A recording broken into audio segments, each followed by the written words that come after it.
नमस्ते प्रणाम, मैं खेसारी लाल यादव। नमस्ते प्रणाम, हम रितु चौहान। और हमनी दोनों आदमी के गाना एगो एंगल कंपनी के ऑफिशियल चैनल से यूट्यूब चैनल से आवता जी, जवना गाना के नाम बा सूत जला कोरा में। तो हम चाहें कि वो लोग बहुत सारा प्यार आशीर्वाद दी।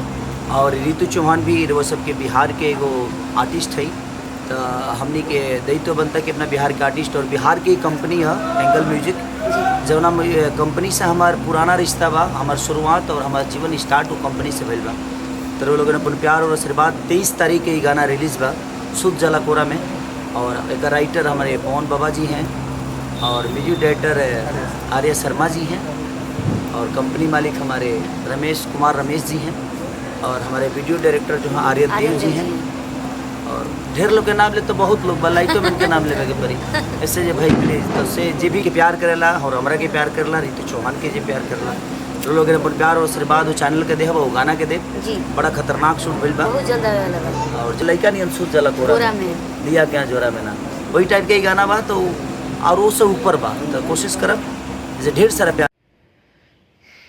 प्रणाम नमस्कार, हम पवन पांडे सबके गोड़ छू के गोड़ लगता नहीं। और बहुत ही प्यारा सॉन्ग कल छूटा था एंगल म्यूजिक कंपनी से सही कोरवा में सूत जाला कोरा में। और खेसारी जी रितु चौहान जी के भी अभी सुननी हम बहुत ही अच्छा एक्टिंग कैले वालो और बहुत ही अच्छा लाजवाब गाना भी गोले वालो। और ये गाना खाली हम अकेले नहीं लिख ले और हमारा साथे देखी संजीव कुमार बारे ये गाना के शुरुआती है कैले बाकी हमने के अंतर भरनी सन।